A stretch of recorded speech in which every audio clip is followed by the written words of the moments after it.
നമസ്കാരം. മലയാളി വാർത്ത ഇൻസൈഡിലേക്ക് സ്വാഗതം. ഉസാമ തബാഷിന്റെ തല പിളർത്തി ഇസ്രയേൽ ക്യാറ്റ്സ് ആ ദൗത്യം നിറവേറ്റി. ഹമാസിന്റെ സൈനിക ഇന്റലിജൻസ് തലവനാണ് ഉസാമ തബാഷ്. ഈ തലയെടുത്തതോടെ ഇസ്രയേൽ പ്രതിരോധ മന്ത്രി ക്യാറ്റ്സും സൈന്യവും ആഘോഷത്തിലാണ്. ഹമാസിന്റെ നിരീക്ഷണ ദൗത്യ യൂണിറ്റിന്റെ തലവൻ കൂടിയാണ് തബാഷ്.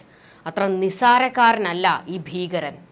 ഇസ്രയേൽ പലതവണ കുറിവെച്ച ഭീകരനാണ്. മൊസാദിന്റെ ഹിറ്റ് ലിസ്റ്റിലെ പേരുകാരൻ.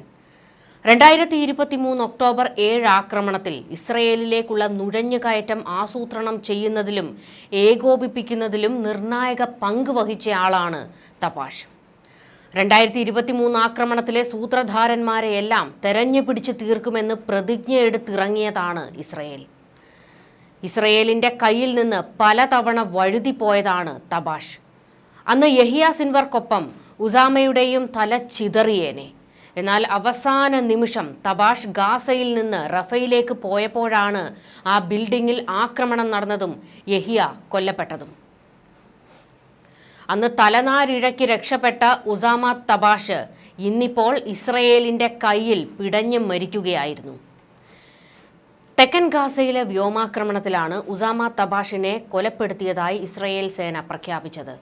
ഹമാസിന്റെ നിരീക്ഷണ ദൗത്യ യൂണിറ്റിന്റെ തലവൻ കൂടിയായ തബാഷ് വീണതോടെ ഇപ്പോൾ എങ്ങനെ ആക്രമണം നടത്തണം എന്നതിൽ ഒരു ഏകോപനമില്ലാതെ നിൽക്കുകയാണ് ഹമാസ്. ഇസ്രയേൽ സേനയുടെ പ്രസ്താവനയോട് ഇതുവരെ ഹമാസ് പ്രതികരിച്ചിട്ടില്ല. തബാഷ് കൊല്ലപ്പെട്ടു എന്ന് സമ്മതിക്കേണ്ടി വന്നാൽ അത് വലിയ തിരിച്ചടിയാണ്. അതുകൊണ്ട് വിഷയം മൂടിവെക്കുകയാണ് ഹമാസിന്റെ ഉന്നത നേതൃത്വം. ഗാസയിൽ ഇസ്രയേൽ ആക്രമണം കടുപ്പിച്ചിരിക്കെ തബാഷിന്റെ തല വീണത് ഹമാസിന് വലിയ പ്രതിസന്ധിയായി മാറുകയാണ്. ഹമാസിന്റെ നേതാക്കളെല്ലാം ഗാസയ്ക്ക് പുറത്താണ്. യഹ്യ സിൻവറിന്റെ സഹോദരൻ മുഹമ്മദ് സിൻവാർ പോലും ഖത്തറിലാണുള്ളത്. തബാഷിനെ പോലെ കുറച്ച് തലവന്മാർ മാത്രമാണ് ഇപ്പോൾ ഗാസയിലുള്ളത്. ആ തലകൾ കൂടി വീഴുന്നത് ഹമാസ് പോരാളികളെ വലയ്ക്കുന്നു. ഖാൻ യൂനുസ് ബ്രിഗേഡിലെ ഒരു ബറ്റാലിയൻ കമാൻഡർ ഉൾപ്പെടെ ഹമാസിലെ ഒട്ടേറെ ഉയർന്ന സ്ഥാനങ്ങൾ തബാഷ് വഹിച്ചിരുന്നു. തെക്കൻ ഗാസയിലെ ഹമാസിന്റെ സായുധ വിഭാഗത്തിന്റെ രഹസ്യാന്വേഷണ പ്രവർത്തനങ്ങൾ ഏകോപിപ്പിക്കുന്നതിലും നടപ്പാക്കുന്നതിലും ഇയാൾ നേതൃത്വം നൽകിയിരുന്നു. ഇസ്രയേൽ ഡിഫൻസ് ഫോഴ്സ് എക്സിൽ കുറിച്ച വാക്കുകളാണിത്. യുദ്ധസമയത്ത് തബാഷിന്റെ യൂണിറ്റ് ഗാസയിലെ ഇസ്രയേൽ സൈന്യത്തിന്റെ നീക്കങ്ങൾ നിരീക്ഷിക്കുകയും ആക്രമണം നടത്തുകയും ചെയ്തു. ഇസ്രയേലിനെതിരെയുള്ള ഹമാസിന്റെ നീക്കങ്ങൾക്ക് തബാഷിന്റെ മരണം തിരിച്ചടിയാണെന്നും IDF വൃത്തങ്ങൾ പറയുന്നു. അതേസമയം ഗാസയിൽ ഇസ്രയേൽ നടത്തുന്ന സൈനിക ആക്രമണം 4ാം ദിവസത്തിലേക്ക് കടന്നിരിക്കുകയാണ്. ഗാസയിൽ വ്യാഴാഴ്ച ഇസ്രയേൽ നടത്തിയ വ്യോമാക്രമണത്തിൽ മരണസംഖ്യ 100 കടന്നതായിട്ടാണ് റിപ്പോർട്ടുകൾ. ചൊവ്വാഴ്ചയും ബുധനാഴ്ചയുമായി ഇസ്രയേൽ നടത്തിയ ആക്രമണത്തിൽ 190 കുട്ടികൾ ഉൾപ്പെടെ 510 പേർ മരിച്ചു എന്നാണ് ഗാസയിലെ സിവിൽ ഡിഫൻസ് ഏജൻസി വ്യക്തമാക്കിയിരിക്കുന്നത്. വെള്ളിയാഴ്ചത്തെ ആക്രമണത്തിൽ ഗാസയിലെ ഒരേ ഒരു ക്യാൻസർ സ്പെഷ്യാലിറ്റി ആശുപത്രി ഇസ്രയേൽ തകർത്തു. 2017 നിർമ്മാണം പൂർത്തിയായ തുർക്കിഷ് പലസ്തീനിയൻ ഫ്രണ്ട്ഷിപ്പ് ആശുപത്രിയാണ് വെള്ളിയാഴ്ച തകർത്തത്. 2023 ഹമാസ് ഇസ്രയേൽ യുദ്ധം ആരംഭിച്ചതോടെ ഈ ആശുപത്രി അടച്ചിട്ടിരിക്കുകയായിരുന്നു. ഹമാസുമായുള്ള വെടിനിർത്തൽ കരാർ അവഗണിച്ച് വീണ്ടും ആക്രമണം തുടങ്ങിയ ഇസ്രയേൽ സൈന്യം കഴിഞ്ഞ ദിവസം ഈ മേഖല തിരിച്ചുപിടിക്കുകയും ആശുപത്രി തകർക്കുകയുമായിരുന്നു.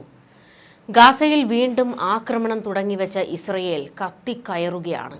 ഒരു തരത്തിലും ഇസ്രയേലിനെ പിടിച്ചു നിർത്താൻ ആർക്കും കഴിയുന്നില്ല. ഹമാസ് തടവിൽ കഴിയുന്ന ബന്ദികളെ മോചിപ്പിച്ചില്ലെങ്കിൽ ഗാസ മുനമ്പിന്റെ ചില ഭാഗങ്ങൾ പിടിച്ചെടുക്കുമെന്ന ഭീഷണിയാണ് ഇസ്രയേൽ ഇപ്പോൾ നടത്തിയിരിക്കുന്നത്. ഗാസയുടെ പ്രധാന ഭാഗങ്ങൾ ശാശ്വതമായിട്ടായിരിക്കും പിടിച്ചെടുക്കുക എന്നും ഇസ്രയേൽ പ്രതിരോധ മന്ത്രി ഇസ്രയേൽ ക്യാറ്റ്സ് അറിയിച്ചു. ഗാസയിലെ സൈനിക നടപടികൾ കൂടുതൽ ശക്തമാക്കുമെന്ന് പറഞ്ഞ ക്യാറ്റ്സ് ഉപരോധം ഏർപ്പെടുത്തിയ കൂടുതൽ മേഖലകൾ പിടിച്ചെടുക്കാൻ നിർദ്ദേശം നൽകി കഴിഞ്ഞു. അവശേഷിക്കുന്ന മുഴുവൻ ബന്ദികളെയും മോചിപ്പിക്കുന്നതുവരെ സൈനിക നടപടി തുടരാനാണ് ക്യാറ്റ്സ് സൈന്യത്തിന് നിർദ്ദേശം നൽകിയിരിക്കുന്നത്. ഈ ആഴ്ച ആദ്യം മുതൽ തന്നെ ഇസ്രയേൽ സൈന്യം കരയുദ്ധം ആരംഭിക്കുകയും സുപ്രധാനമായ നെറ്റ്സരീം ഇടനാഴിയുടെ നിയന്ത്രണം ഏറ്റെടുക്കുകയും ചെയ്തിരുന്നു. അതുകൊണ്ട് തന്നെ വടക്കൻ ഗാസയിൽ നിന്ന് തെക്കൻ ഗാസയിലേക്കുള്ള യാത്ര ഇപ്പോൾ അസാധ്യമായി തീർന്നിരിക്കുകയാണ്. ഭീകരർക്ക് ഇപ്പോൾ എങ്ങോട്ടും ഒളിച്ചോടാൻ കഴിയാത്ത ഒരു അവസ്ഥയാണ് വന്നിരിക്കുന്നത്. ഏറ്റെടുക്കേണ്ട മേഖലകളിൽ ജനങ്ങളെ ഒഴിപ്പിച്ച് ആ മേഖലയുടെ നിയന്ത്രണം ഏറ്റെടുക്കാൻ സൈന്യത്തിന് നിർദ്ദേശം നൽകിയതായും ഇസ്രയേൽ പ്രതിരോധ മന്ത്രി വ്യക്തമാക്കി. ബന്ദികളെ മോചിപ്പിക്കാൻ ഇസ്രയേൽ വിസമ്മതിക്കുന്നിടത്തോളം കാലം അത്രയും പ്രദേശങ്ങൾ അവർക്ക് നഷ്ടമാകുമെന്നും ഇസ്രയേൽ കാഡ്സ് മുന്നറിയിപ്പ് കൊടുത്തു. ഇസ്രയേൽ ജനതയെയും സൈനികരെയും സംരക്ഷിക്കുന്നതിനു വേണ്ടിയാണ് കൂടുതൽ സൈനിക നീക്കം നടത്താനും സ്ഥലങ്ങൾ പിടിച്ചെടുക്കാനും നിർദ്ദേശം നൽകിയത് എന്നാണ് ഇസ്രയേൽ കാഡ്സ് നൽകുന്ന വിശദീകരണം. എന്നാൽ ഗാസയുടെ പല ഭാഗങ്ങളും സ്ഥിരമായി പിടിച്ചെടുക്കും എന്ന ഇസ്രയേൽ സർക്കാരിന്റെ ഭീഷണി പലസ്തീൻ പൗരന്മാരുടെ അവകാശങ്ങൾ ഹനിക്കുന്നതും അന്താരാഷ്ട്ര നിയമങ്ങളുടെ ലംഘനവുമാണെന്ന വിമർശനവും ലോകമെമ്പാടും ഇപ്പോൾ ഉയരുകയാണ്. യുകെയിലെ ലിബറൽ ഡെമോക്രാറ്റുകളുടെ വക്താവായ കാലും മില്ലർ ഇക്കാര്യത്തിൽ ശക്തമായ പ്രതിഷേധം പ്രകടിപ്പിച്ചു. അതേസമയം ഹമാസ് ഭീകരർ അവരുടെ കൈവശമുള്ള ബന്ദികളെ അടിയന്തരമായും നിരുപാധികമായും വിട്ടയക്കണമെന്നും അദ്ദേഹം ആവശ്യപ്പെട്ടു. തടവിൽ കഴിയുമ്പോഴും മോചിപ്പിക്കുമ്പോഴും ബന്ദികളോടുള്ള ഹമാസ് പ്രവർത്തകരുടെ പെരുമാറ്റം അങ്ങേയറ്റം നിന്ദ്യമാണെന്നും കാലും മില്ലർ ചൂണ്ടിക്കാട്ടി. എന്നാൽ ഇസ്രയേൽ ഗാസയിൽ ബോംബാക്രമണം അവസാനിപ്പിച്ച് വെടിനിർത്തലിന് തയ്യാറാകണമെന്നും അദ്ദേഹം ആവശ്യപ്പെട്ടിരിക്കുന്നത്. ഹമാസ് കീഴടങ്ങാൻ തയ്യാറാകണമെന്നും ഗാസയിലെ മേഖലകൾ പിടിച്ചെടുക്കാനുള്ള നീക്കം സംഘർഷം വർദ്ധിപ്പിക്കുകയുള്ളൂവെന്നും യുകെയിലെ ലേബർ പാർട്ടിയിലെ മുതിർന്ന നേതാവും എംപിയുമായ എമിലി തോൺബെറിയും അഭിപ്രായപ്പെട്ടു. ഇസ്രയേൽ കരുതുന്നത് ഇപ്പോഴും 59 ബന്ദികൾ ഹമാസ് തടവിൽ ഉണ്ട് എന്നാണ്. എന്നാൽ ഇവരിൽ എത്ര പേർ ജീവിച്ചിരിപ്പുണ്ടെന്ന കാര്യത്തിൽ യാതൊരു ഉറപ്പുമില്ല. കഴിഞ്ഞ ദിവസം ഗാസയിൽ ഇസ്രയേൽ നടത്തിയ വ്യോമാക്രമണത്തിൽ നിരവധി പേർ കൊല്ലപ്പെട്ടത് ഹമാസിനെ ചൊടിപ്പിച്ചിരിക്കുകയാണ്. ഇത് ബന്ദികളുടെ ജീവൻ ആപത്താകുമോ എന്നുള്ള ഒരു ഭീഷണിയും ഉയരുന്നുണ്ട്. ബന്ദികളുടെ കുടുംബാംഗങ്ങളും ജനങ്ങളുമെല്ലാം ഇപ്പോൾ ഇസ്രയേൽ സർക്കാരിന് നേരെ സമ്മർദ്ദം വർദ്ധിപ്പിക്കുകയാണ്. ബന്ദികളെ ഉടൻ തിരികെ എത്തിക്കണമെന്നുള്ള ആവശ്യമാണ് അവർ ഉയർത്തുന്നത്. ഇതിനിടെ അമേരിക്കയും ഇറാനും നേർക്കുനേർ പോരിലേക്ക് വന്നിരിക്കുകയാണ്. ഒരു യുദ്ധം ഉടലെടുക്കുമോ എന്നുള്ള ഭീതിയിലാണ് ലോകരാജ്യങ്ങൾ. ഹൂതികൾക്ക് സഹായം നൽകിയാൽ ഇറാനെ കത്തിക്കുമെന്ന് ട്രംപ് വെല്ലുവിളിച്ചിരുന്നു. ഇതിനു മറുപടിയുമായാണ് ഖമനേയി ഇപ്പോൾ കളത്തിൽ വന്നിരിക്കുന്നത്.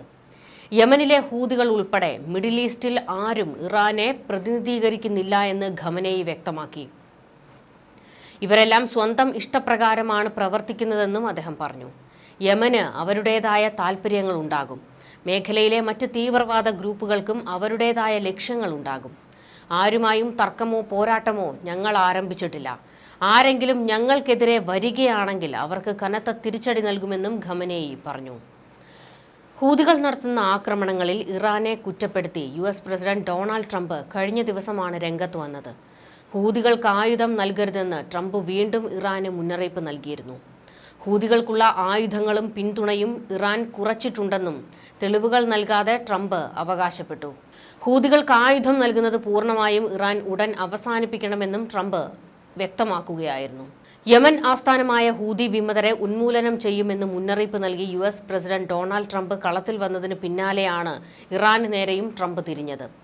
ഹൂതി കേന്ദ്രങ്ങളിൽ വീണ്ടും US കനത്ത വ്യോമാക്രമണം നടത്തിയതിന് പിന്നാലെയായിരുന്നു ട്രംപ് സ്വന്തം സമൂഹ മാധ്യമമായ ട്രൂത്ത് സോഷ്യലിൽ പ്രസ്താവന പങ്കുവച്ചത്. വ്യോമാക്രമണം അപരിഷ്കൃതരായ ഹൂതികൾക്ക് കനത്ത നാശമുണ്ടാക്കിയതാണ്. ആക്രമണം ഇനിയും രൂക്ഷമാകുന്നത് കാണാം. തുല്യശക്തികൾ തമ്മിലുള്ള പോരാട്ടമല്ല ഇത്. ഒരിക്കലും അങ്ങനെയാകില്ലെന്നും ട്രംപ് വ്യക്തമാക്കി. ഇതോടെയാണ് ഹൂതികളെ തള്ളിപ്പറഞ്ഞ് ആയത്തുള്ള അലി ഖമനേയി രംഗത്ത് വന്നത്.